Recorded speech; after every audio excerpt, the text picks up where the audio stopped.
The Benjamin Dixon Show is only possible with listener support. Go to www.thebenjamindixonshow.com to register for our blog and join the Progressive Army.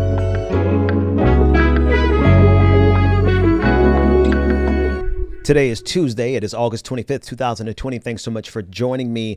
How much of the RNC do I need to play for you to trust me when I tell you it was a night full of lies? It was a night full of lies, half-truths, propaganda, a night where fascism was on full display. Do I need to play a whole lot of clips? I tell you what I'm going to do. I'm going to play one single mashup. And in this mashup, there are at least as many lies as you hear different voices, from Tim Scott to Nikki Haley to the woman who used to be on Fox News who was like, "America, are you ready?" The one that was screaming the whole time she was up there. Every time you hear a different voice, that represents a lie, all in this single montage. Let's listen in. Biden has foolishly cheerled decades of war without winning, without end. President Trump knows we are strongest when we fight hardest, not in distant deserts, but for our fellow Americans. When he negotiated historic trade deals with Canada, Mexico, Japan, and China, bringing back thousands of manufacturing jobs to America, that beacon shined bright once again for the world to see. Trump brought us the greatest economy our country had ever seen. The Democrats have brought us nothing but destruction. Trump was elected to protect our families from the vengeful mob that seeks to destroy our way of life. Look at what's happening in American cities. Cities all run by Democrats.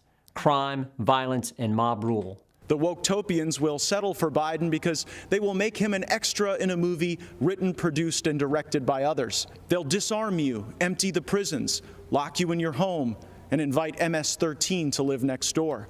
He delivered historic criminal justice reform. He ended once and for all the policy of incarceration of black people, which has decimated our communities. After I was shot on a baseball field by a leftist gunman, first responders rushed me to a hospital where I battled for my life. Donald Trump came to the hospital along with First Lady Melania Trump. They were there for my family in my darkest hours. Obama and Biden let Iran get away with murder and literally sent them a plane full of cash. President Trump did the right thing and ripped up the Iran nuclear deal. My grandfather's 99th birthday would have been tomorrow. Growing up, he had to cross the street if a white person was coming. Yet, he lived long enough to see his grandson become the first African American to be elected to both the United States House and the United States Senate in the history of this country. Our family went from cotton to Congress in one lifetime. And that's why I believe the next American century can be better than the last. President Trump built the most inclusive economy ever. 7 million jobs created pre-COVID-19, and 2/3 of them went to women, African Americans, and Hispanics. The virus struck. The president quickly took action and shut down travel from China. Joe Biden is basically the Loch Ness Monster of the swamp, but there is a light at the end of the tunnel. Job gains are outpacing what the so-called experts expected. It starts by rejecting radicals who want to drag us into the dark. It starts by re-electing Donald J. Trump, President of the United States. Okay, folks, I'm sorry I had to put you through that long. I just kind of wanted you to get a feel of what last night was like. I had to watch it, so, that was the Washington Post, their supercut of it, and I think it was pretty, it gives you a good example of what happened last night. With one exception, I forgot, give me a second to figure out her name, the former host on Fox News.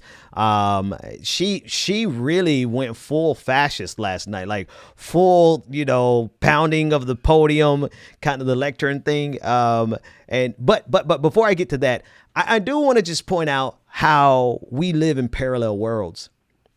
Like, you could not watch that last night and not think about how they're two totally different Americas in terms of information, in terms of beliefs, in terms of politics, in terms of fundamental truths. Like, we would say that the sky is blue and they'll tell us that the sky is green. Now, I'm not drawing an equivalence, which is why I phrased it the way I just phrased it. There's no equivalence. Their side is lying. Their side is lying. At best, they're telling half-truths for the purposes of having the same effect as a full-blown lie. Okay. Last night, they portrayed Joe Biden as a socialist. I wish Joe Biden was a socialist. America would be much better if Joe Biden was a socialist. Joe Biden is not a socialist. He's nothing close to a socialist. Joe Biden is closer to the Republican Party than he is to me. And I'm a socialist, but I'm not as far left as most of my friends. So if Joe Biden is closer to Donald Trump than he is to me, and I'm not even that far left of a socialist, even though I'm a socialist, it makes absolutely no sense to call Joe Biden a socialist, except the ability to scare good-meaning, God-fearing, red-blooded, capitalistic white Americans. That's what it's about. So if the reason I wanted to make sure that you understand that there is no equivalence. There is no equivalence between what you're seeing this week and what you saw last week. Last week was full of platitudes. It was full of platitudes, but this week is full of outright lies that are designed specifically to move this country further to the right. The platitudes are designed to keep America where it is. But the lies this week have been scientifically programmed to move America further to the right. That's the only justification for calling Joe Biden a socialist. An Antifa socialist? Man, please. We got to understand. I want to make sure that we understand the score. We understand what's going on here. Because what's going on here is the masterwork of conservative propaganda. They have concentrated for the last 40 years on making sure that any deviation from their beliefs, any deviation from their politics, any deviation from whatever their politics are for that week is labeled as heretical socialism. And so the fact that Joe Biden varies by maybe 3% from a Republican on economic issues, maybe 10% from Republicans on social issues, he is so far to the right of me that he can't even be considered. We shouldn't even be in the same party. But the fact that Joe Biden varies by about 3% on economic issues, to him, to Republicans, he is a full-blown socialist. And what happens?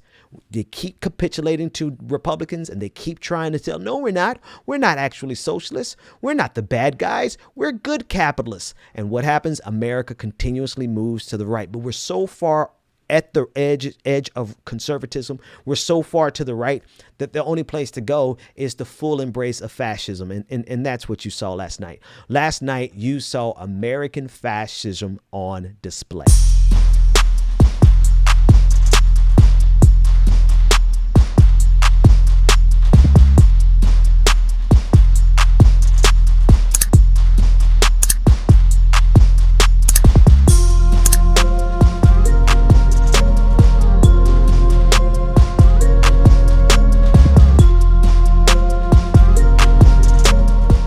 My name is Charlie Kirk. I run the largest pro-American student organization in the country, Turning Point USA, fighting for the future of our republic.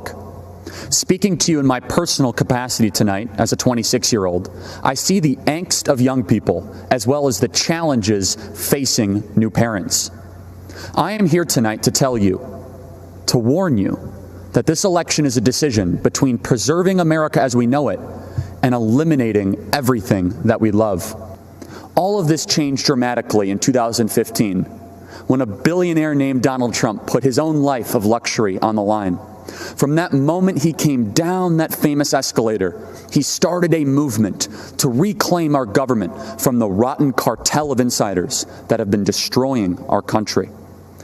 We may not have realized it at the time, but Trump is the bodyguard of Western civilization. Trump was elected to protect our families from the vengeful mob that seeks to destroy our way of life, our neighborhoods, schools, churches, and values. President Trump was elected to defend the American way of life. None other than Charlie Kirk, the founder of Turning Points USA, who proves that no matter how talentless you really are, if you're willing to worship and serve and protect capitalism, you too can get funded to the tune of $20 million to build an organization that is rather pointless. But I digress. The important thing about that exchange is how he's framing this conversation. Some key lines. Donald Trump is the guardian of Western civilization. He's here to protect our American way of life. And if this election, basically what he said earlier in that clip was, he is, how did he put it? I don't want to misquote him, but I don't care. No, I do care. He essentially said that we're trying to protect the America that is, and to ensure that we don't change America. It's funny how he should say that, because I did a video this morning on that same thing. There's an exchange between Donna Brazile and Tammy Bruce on Fox News that essentially came down to that same argument. This protection and keeping America as it is. As you really dissected what they're saying is it's important. It's preeminently important for them to not change America. Now, I could be cavalier or coy and say that's kind of in the name conservative, right? But it's deeper than just the name of conservative. It's deeper because what they're trying to preserve is a very specific type of America that is whose power structure is one based on white Christian men.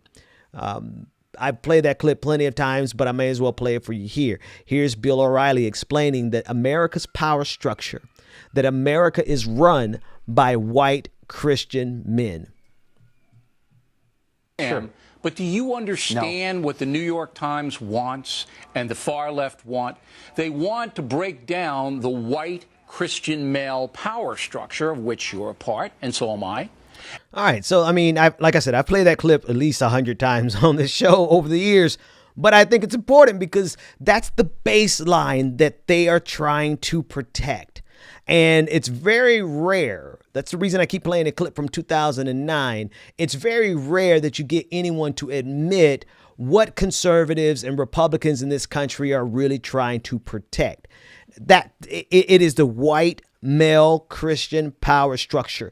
This is what Charlie Kirk was talking about when he says Western civilization. He's talking about the white male Christian power structure. When he's talking about preserving America from what it used to be, he's talking about the white male Christian power structure. And anyone who becomes a threat to that white male Christian power structure is an enemy of conservatism. More precisely, though, if I could flip it on his head, anyone who's willing to protect that system is someone who can get a lot of wealth and notoriety, because conservatives are always looking for collaborators of color who will do the bidding of the white male Christian power structure. I'll be right back.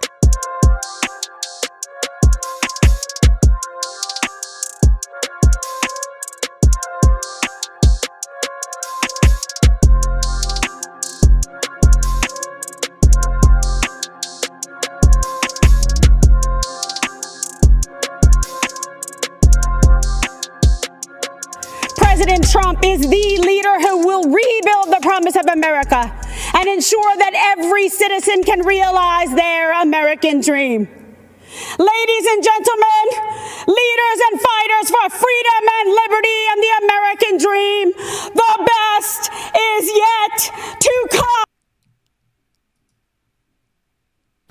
come. I'm not really sure what to say about that, except I know when drugs are involved, and I know that's not weed. Weed doesn't make you do that. Did you see Don Jr.'s nose and his eyes last night? Like, I'm no expert on cocaine, right? You know, I've always been too scared to do anything more than marijuana. You know, I'm just a conservative ass, you know, in terms of my little, you know, religious lifestyle. I grew up scared of everything, you know. Weed was adventurous for me. But I know cocaine when I see it. I know when he did a big line before his speech, and Kimberly Guilfoyle was right there with them. They took a hell of a line and got out there, and wow, I'm not really sure. But on a serious tip, it doesn't matter. I was going to ask whether or not they believe the stuff that they say. It doesn't matter whether or not they believe what they say. They're acting on what they're saying, right? And they're using fear, and they're using dog whistles. They're using everything they possibly. I mean, she basically was like, if you don't vote for Trump,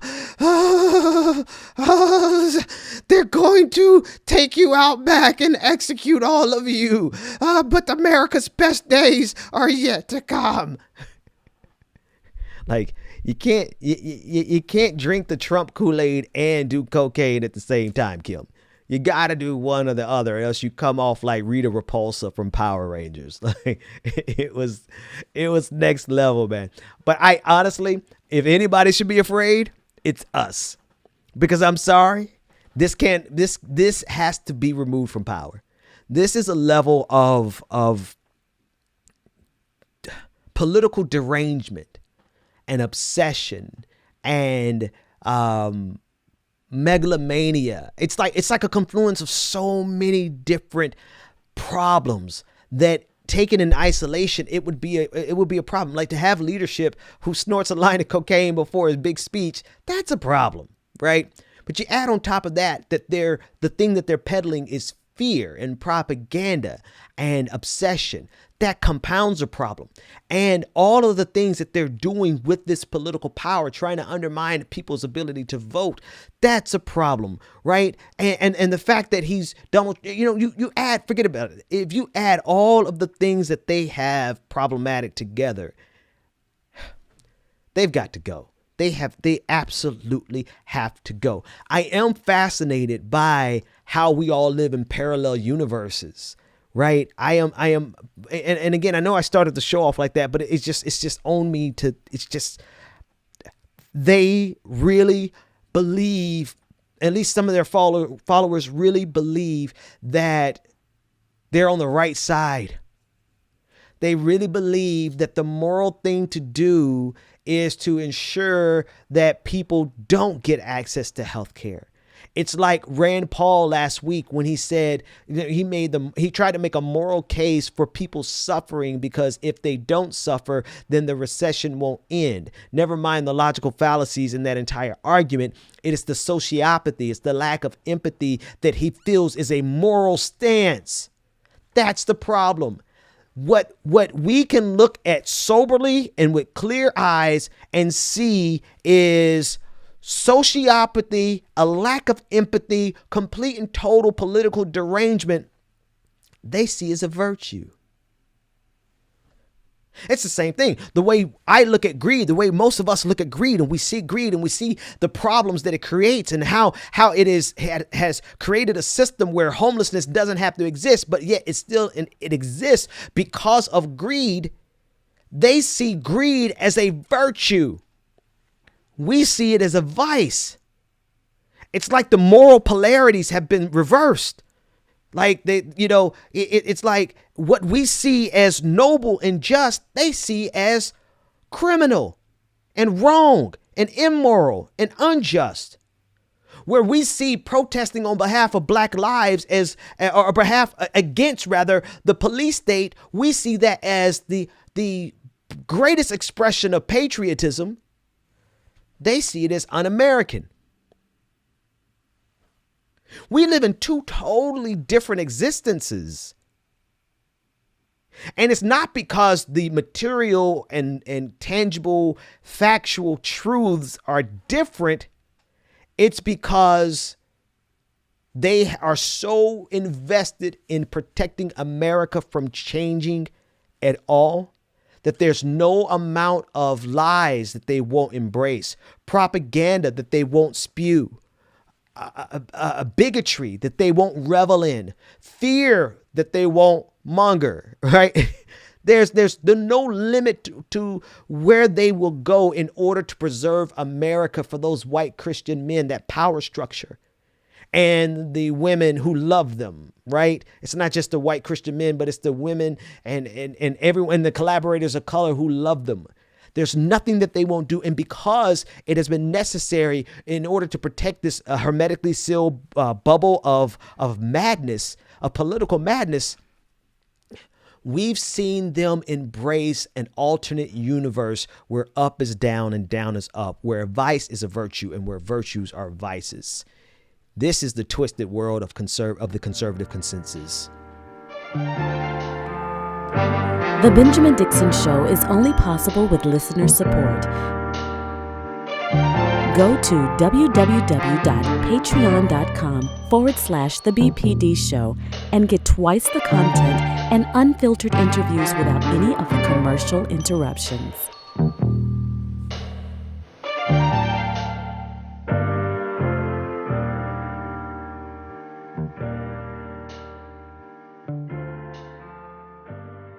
I have an update on Jacob Blake. I'm reading from Twitter right now.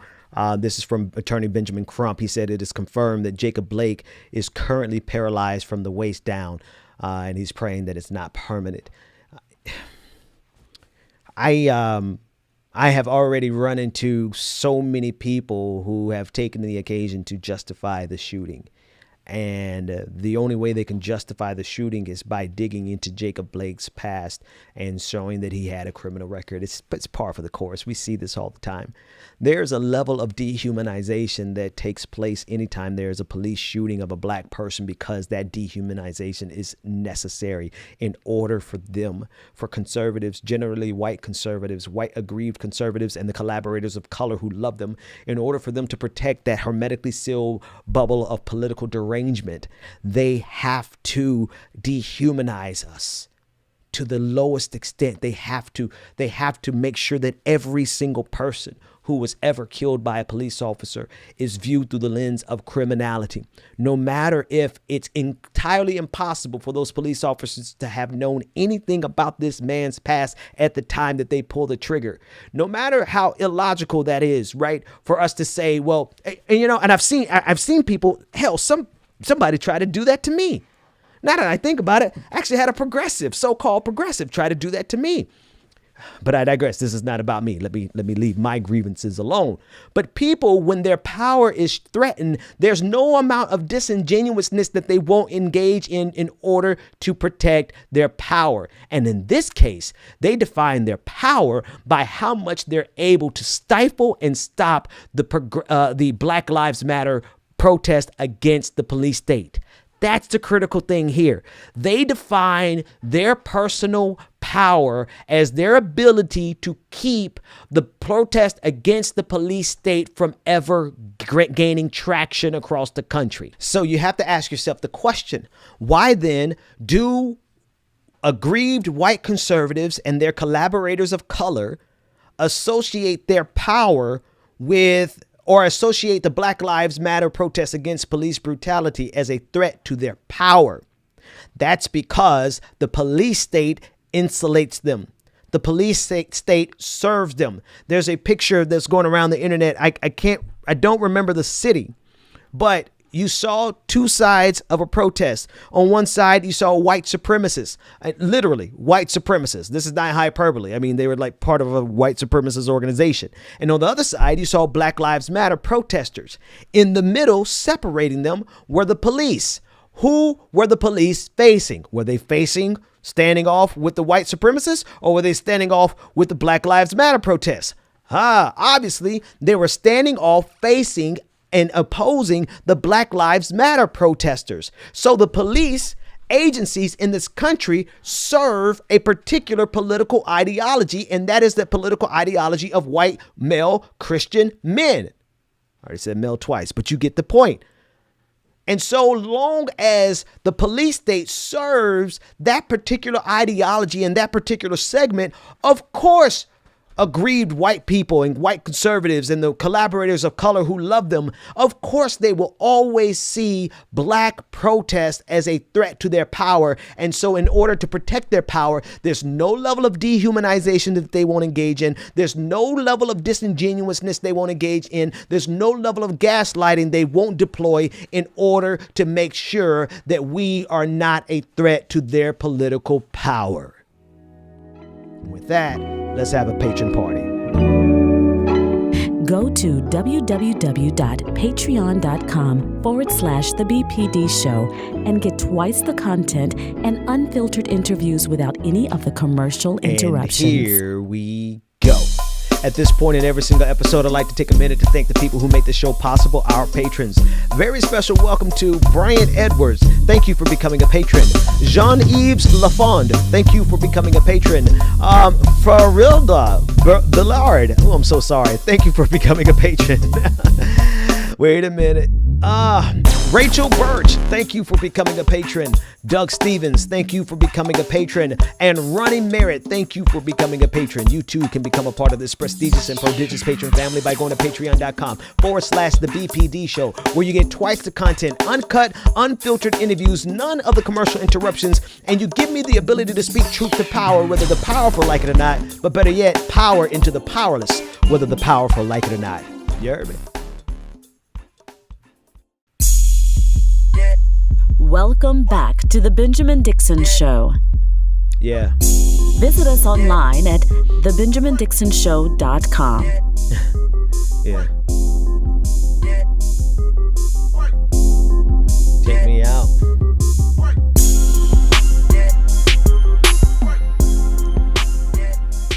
The Marxist liberal activist leading the mob to our neighborhood stood outside our home with a bullhorn screaming, "You can't stop the revolution." Just weeks later, that same Marxist activist won the Democrat nomination to hold a seat in the U.S. House of Representatives. In the city of St. Louis, that's the same as winning the general election. That Marxist revolutionary is now going to be the Congresswoman from the 1st District of Missouri. These radicals are not content with marching in the streets. They want to walk the halls of Congress. They want to take over. They want power. You're damn right. In case you don't know who he's talking about, he was talking about Cori Bush. Cori Bush, God-fearing woman. Not that that matters, but I just, we have that religious background in common, fighting on behalf of working people. They're terrified. They are effing terrified of these black women who are winning these races, of these black men. They're terrified of people who challenge the institutional norms in this country. They are terrified. If you are a threat to the power structure in this country, they are terrified of you. They're scared of Cori Bush. She's a Marxist. Why is she? Well, hell, if you say Joe Biden is a socialist, then calling Cori Bush a Marxist don't mean a damn thing. I just know without a shadow of a doubt that we are in the fight of our lives. I know we're fighting. Well, let me start that sentence over again. We're in the fight of our lives, and we're fighting on two fronts. One of the fronts is the Democratic establishment, who has been an impediment to progress my entire life. No questions about it. On the other front, we have the Republican establishment that has been moving this country towards a totalitarian, right-wing authoritarian system like we have never seen, one that embraces the fullness of capitalism, the fullness of the worst of neoliberal economic policy and neoconservative foreign policy and bigotry, xenophobia. Every single thing that we would fight against, they fight for. Everything that we would fight for, they fight against. Everything that we believe to be good and just and noble, they believe to be evil and malevolent. And everything that we know clear-eyed is immoral, unjust, they see it as a virtue. They see Cori Bush as this evil radical who wants power. We see her as a noble woman, courageous, black woman fighting on behalf of hurting people, of broken people, of people who have been disenfranchised by this system. Where we see a hero, they see a villain. And I'm sorry, we can't play around with them. We cannot play around with a group of people who look at Joe Biden and think that he's a socialist. What do you think they're going to do to you and me? Real socialists. What do you think they're going to do to my friends to the left of me? Plenty of them to the left of me. We cannot allow this fascism to remain in power. Donald Trump has to go. The Democratic establishment, you're up next. You got to go too. But in terms of my order of operations, the fascists who would look at Joe Biden and would throw him into a jail cell because they believe he's a socialist, they must go first, because the political derangement, the political obsession and totalitarianism, where if you deviate from what we believe by just 1%, if you pose any threat to this system at all, then you are their enemy. And that has to be defeated. Patrons, stay tuned. Everybody else, I'll see you next time. The Benjamin Dixon Show is only possible with listener support. Go to www.patreon.com/The BPD Show and support The Benjamin Dixon Show. If you like this episode, be sure to share, like, and subscribe.